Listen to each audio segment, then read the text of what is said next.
Salut les amis, on est parti aujourd'hui pour le 1426e épisode de l'After Zap Image. Comme d'habitude, en cette période de trêve internationale, on va démarrer avec les résultats de la veille en Ligue des Nations.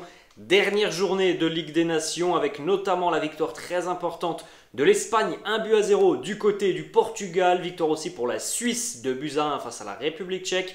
A noter aussi le nul par exemple entre l'Ukraine et l'Écosse. L'Écosse est donc promue. On peut noter aussi la victoire de l'Irlande face à l'Arménie et le carton du Kosovo face à Chypre. Regardez un petit peu les amis les 4 nations qui sont donc qualifiées pour le Final Four de la Ligue des Nations qui aura lieu dans un petit peu moins d'un an, donc ça sera au mois de juin l'année prochaine. On retrouvera donc la Croatie, l'Espagne, l'Italie et les Pays-Bas. Petite information tout de même, ça sera donc la 3e édition de ce Final Four de la Ligue des Nations et les deux précédents vainqueurs, à savoir l'équipe de France et le Portugal, ne seront pas présents lors de ce Final Four. On continue donc les amis du côté du Portugal où hier la Seleção de Fernando Santos a été qualifié pour le Final Four de la Ligue des Nations pendant 87 minutes avant qu'Alvaro Morata n'ouvre le score pour l'Aurora espagnole à la 88e minute sur un service lumineux de Nico Williams, le frère de Iñaki. Une passe incroyable de Nico Williams pour Alvaro Morata dans un match qui a été tout de même assez équilibré entre ces deux nations. De toute façon, je crois que les 4 derniers matchs entre l'Espagne et le Portugal, à chaque fois ça s'était terminé sur un match nul, donc ce sont toujours des matchs très équilibrés. Première mi-temps plutôt à l'avantage du Portugal, la seconde mi-temps beaucoup plus à l'avantage de la sélection espagnole, avec notamment l'intermédiaire de pas mal de changements en seconde mi-temps qui ont apporté pas mal de bonnes choses justement à la sélection de Luis Enrique. C'est dommage pour le Portugal parce qu'on a véritablement une nouvelle fois senti en seconde mi-temps que les Portugais voulaient se contenter de ce match nul. Mal leur en a pris, ça leur a coûté tout simplement une qualification en fin de match et c'est souvent le cas avec Fernando Santos de voir une équipe qui ne va quasiment pas attaquer sur les 20-25 dernières minutes d'un match lorsqu'il y a un match nul. On peut aussi parfois se poser des questions par rapport à certains choix de Fernando Santos. Faire rentrer Joao Félix à 3 minutes de la fin, Rafael Leao à une quinzaine de minutes de la fin. Quand on voit aussi par exemple que Joao Mario est devant Vitinha dans la hiérarchie. Bref, il y a des choix un petit peu surprenants de la part de Fernando Santos. Vous pouvez jeter un petit coup d'œil les amis au classement donc, de ce groupe 2 de la Ligue A. Comme on l'a dit les amis, hier il fallait absolument une victoire à l'Espagne pour se qualifier. Donc l'Aurora s'est qualifiée à la 88e minute. Une petite déclat de Fernando Santos, le sélectionneur du Portugal, sur la prestation de Cristiano Ronaldo qui a eu 3 occasions assez intéressantes hier CR7. Malheureusement en manque de rythme et certainement aussi en manque de confiance, Cristiano n'en a converti aucune. Voilà la déclat de Fernando Santos qui nous dit « Ce qui m'intéresse c'est la façon dont l'équipe joue. Ronaldo a eu 3 occasions assez claires aujourd'hui et normalement sur 2 de ces 3 occasions il aurait dû marquer. Il n'a pas marqué, c'est le football, c'est comme ça, on sait que ça va revenir pour lui. Fernando Santos a dit aussi voilà, qu'il y avait toujours une confiance totale en Cristiano Ronaldo. Ensuite, on va continuer les amis avec une petite information qui concerne la Serbie d'Aleksandar Mitrovic. Alors la Serbie d'Aleksandar Mitrovic, elle s'est imposée hier du côté de Oslo en Norvège sur le score de 2-0. Buteur côté serbe Vlahovic et Aleksandar Mitrovic. Et bien regardez les stats pour Aleksandar Mitrovic qui hier est donc devenu le meilleur buteur de la sélection serbe, ça on le savait. 50e but pour Mitrovic hier avec la sélection serbe. 50e but en seulement 76 matchs pour Aleksandar Mitrovic. Il devance de très très loin Cristiano Ronaldo et Lionel Messi sur la barre des 50 buts les amis. Mitrovic avait donc inscrit 50 buts en 76 matchs. 50 buts pour Lionel Messi avec l'Argentine, c'était 107 matchs. 50 buts pour Cristiano avec le Portugal, c'était 114 matchs. Donc il a à peu près 40, voire même 50 matchs d'avance. Aleksandar Mitrovic sur Cristiano et Léo Messi. Regardez le début de saison stratosphérique de l'attaquant serbe. En première ligue, 7 matchs, 6 buts. Ligue des Nations, 5 matchs, 6 buts. Puis on rappelle aussi les qualifs pour le Mondial 2022. 8 matchs, 8 buts pour Aleksandar Mitrovic. On va continuer les amis avec une petite information qui concerne l'équipe de France. Là il faudra faire évidemment les amis un petit arrêt sur image pour découvrir un petit peu l'état physique de certains joueurs de l'équipe de France et donc les retours espérés pour les Bleus. Donc voilà, septembre, octobre, donc on peut suivre sur ce petit tableau l'évolution de certaines blessures de joueurs qui n'étaient pas présents lors du dernier rassemblement avec les Bleus. On enchaîne les amis avec la victoire du Brésil, une nouvelle fois une prestation très convaincante des Brésiliens de Tite qui se sont imposés hier au Parc des Princes, 5-1 face à la Tunisie. Doublé de Rafinha, un but pour Richarlison, un but pour Neymar, un but aussi pour Pedro. Talbi avait marqué pour la Tunisie. Encore une fois, une prestation très intéressante de la sélection brésilienne qui est très en forme et qui fait partie des grands favoris pour le mondial. Les Brésiliens en sont à 7 victoires consécutives, 26 buts inscrits, le plein de confiance pour les hommes de Tite avant de rejoindre le Qatar dans quelques semaines maintenant. Regardez aussi les stats pour Neymar depuis le début de saison, il a été décisif 22 fois en 13 matchs, 12 buts, 10 passes décisives, monstrueux le Ney en ce début de saison. Il a marqué hier, c'était donc aussi son 75e but sous les couleurs de la sélection brésilienne. Il n'est plus qu'à 2 réalisations d'égaler le mythique record de Pelé avec la sélection et ses 77 buts. Et d'ailleurs, autre stat les amis, seuls 3 joueurs sud-américains ont atteint la barre des 75 buts ou plus avec leur sélection, Pelé, Messi et Neymar. Ensuite, une petite stat aussi les amis sur la première mi-temps hier de Rafinha, l'ailier du FC Barcelone. Il a été l'auteur d'un doublé et d'une passe décisive lors de cette première mi-temps. Voilà, c'est encore une fois une nouvelle preuve que cette sélection brésilienne a énormément de talent et que c'est bien aussi pour Neymar parce que le danger arrive de partout et il est vrai que parfois sur les précédentes éditions du mondial on avait l'impression que cette équipe brésilienne ne pouvait se reposer que sur le Ney. Là on a l'impression tout de même qu'il y a tellement de qualité que le danger peut venir de partout. Malheureusement cette rencontre hier au Parc des Princes face à la Tunisie, elle a été émaillée par de tristes incidents. Déjà premièrement on a vu plusieurs débordements, on a vu beaucoup de sifflets pendant l'hymne brésilien, on a vu des lasers intempestifs, on a vu parfois Neymar se frictionner avec certains joueurs de la Tunisie et on a vu aussi malheureusement, c'est certainement ça le plus grave, la célébration d'un but de Richarlison et malheureusement une banane qui a été jetée vers Richarlison. Encore une fois une triste image du côté du Parc des Princes hier, voilà, quelques jours après ce que l'on a vu qui a frappé visiblement Vinicius du côté du Real Madrid. Hier ça s'est produit pour la sélection brésilienne et Richarlison, petite déclat de Thiago Silva qui retrouvait le Parc des Princes hier. Thiago Silva qui nous dit: le jet de banane m'a laissé vraiment très triste. Ce n'est pas le foot c'est supporter ton équipe, des gestes comme ça, ce n'est pas bon pour le foot.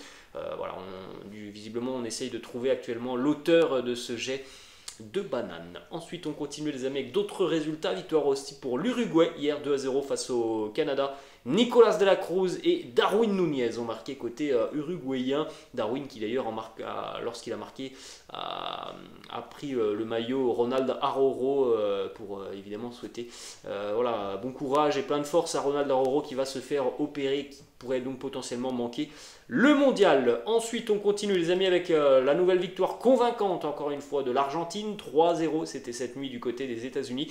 Les Argentins s'imposent 3-0 face à la Jamaïque, un doublé de Lionel Messi, un but pour Julián Álvarez. A noter que Messi n'a joué que 35 minutes sur cette rencontre, il est entré à la 55e.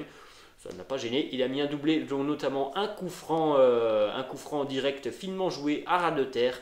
Ça fait maintenant 35 matchs sans défaite pour l'Albi Céleste de Lionel Scaloni.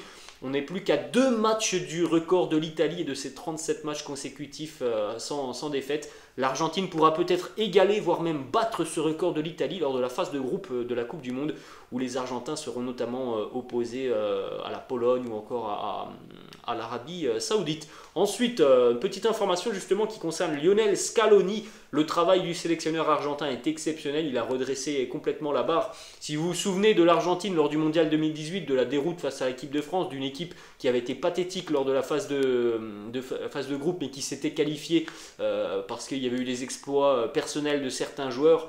En l'espace de 4 ans, cette sélection de l'Argentine est devenue monstrueuse, et c'est dû au gros travail de Lionel Scaloni qui a trouvé un équilibre tout simplement dans cette équipe. La récompense l'année passée avec la Copa América et la récompense pour lui, la prolongation de contrat jusqu'en 2026 est officielle pour Lionel Scaloni. On continue les amis avec des résultats qui concernent les sélections africaines. Vous pouvez faire un petit arrêt sur image. Le Cameroun a été battu par la Corée du Sud 1-0. Match nul entre le Sénégal et l'Iran 1-1. Victoire pour le Ghana 1-0 face au Nicaragua. Le Burkina Faso s'impose face aux Comores. L'Égypte s'impose face au Libéria. Le Maroc tenu en échec par le Paraguay 0-0. Victoire de la RDC face au Sierra Leone. La Mauritanie s'impose face au Congo. La Côte d'Ivoire aussi s'est imposée face à la Guinée sur le score de 3-1. Sangaré, Doumbia et Seko Fofana qui a marqué avec la Côte d'Ivoire pour Seko Fofana.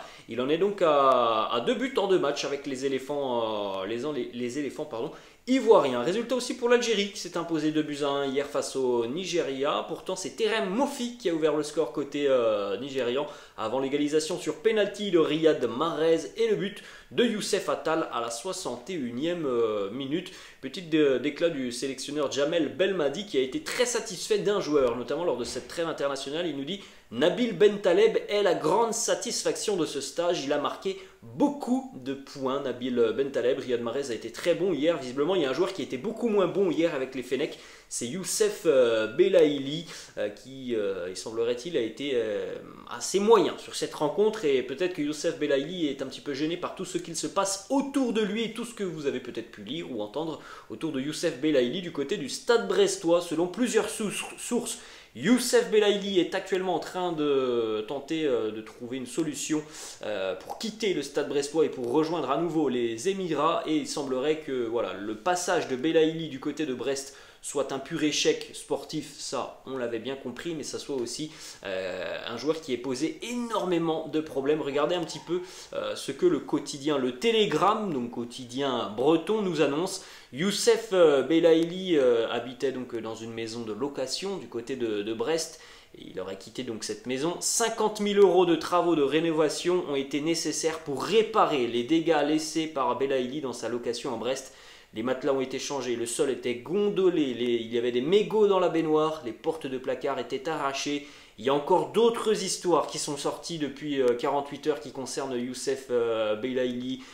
Voilà, il aurait visiblement envoyé son cousin passer une visite médicale. Bref, des choses complètement folles en ce qui concerne Youssef Belaïli. On va continuer les amis avec des informations qui concernent les clubs, puisque là on est sur la fin de cette trêve internationale. Premièrement du côté du Real Madrid, hier c'était entraînement à Madrid et toujours pas de Karim Benzema à l'entraînement, toujours pas non plus de Lucas Vazquez qui sont actuellement en train de terminer leur processus de récupération. Donc on espère un retour sur les terrains d'entraînement. Peut-être aujourd'hui ou en tout cas dans les tout prochains jours. On rappelle que le Real jouera dimanche face à Osasuna. Autre information qui concerne le Real Madrid, c'est une information qui nous arrive d'Angleterre. Sky Sports qui annonce que Jude Bellingham est prêt à s'engager avec le Real Madrid cet été sans même considérer les sollicitations de Manchester United, City, Chelsea ou Liverpool. Bellingham n'aurait qu'une idée en tête, ce serait le Real Madrid. Ensuite les amis, on va du côté de Barcelone. Ça a été mouvementé pour les Blaugrana lors de cette trêve internationale. Il y a eu beaucoup de problèmes en sélection, certains joueurs qui sont revenus blessés, le plus sérieux étant Ronald Araujo. Hier, un joueur s'est blessé à Barcelone puisqu'il n'est pas convoqué avec la sélection espagnole. Hector Bellerin s'est blessé à l'entraînement hier avec le Barça. On attend des examens médicaux pour en savoir un petit peu plus sur la blessure d'Hector Bellerin. On va aller les amis du côté de l'Angleterre, on va à Chelsea. Très bonne nouvelle pour les Blues de Chelsea et pour l'équipe de France. N'Golo Kanté de retour à l'entraînement avec les Blues hier. On rappelle que Kanté était absent depuis quasiment un mois et demi, depuis quasiment la première journée de Première Ligue avec les Blues. Donc très très bonne nouvelle pour Chelsea et pour l'équipe de France.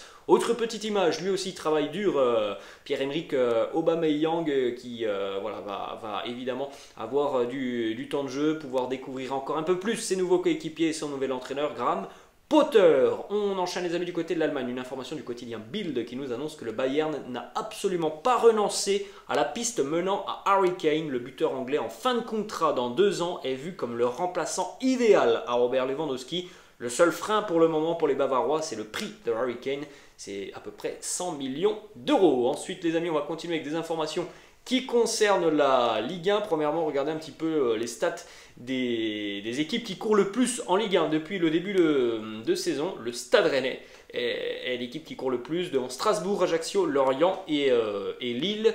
On continue aussi les amis avec des stats sur le Racing Club de Lens et le début de saison incroyable des hommes de Francaise. C'est tout simplement le meilleur début de saison dans l'histoire du Racing Club de Lens, qui est invaincu sur ses 8 premiers matchs cette saison, qui en est à 18 points. 100% de victoire à Bollert, deuxième attaque aussi à domicile. C'est du très très lourd ce que propose le Racing Club de Lens. Ensuite, petite information du côté du Paris Saint-Germain. Presnel Kimpembe est forfait au minimum jusqu'au 25 octobre. À l'heure actuelle, le joueur est toujours du côté du Qatar, à l'hôpital pour soigner sa blessure.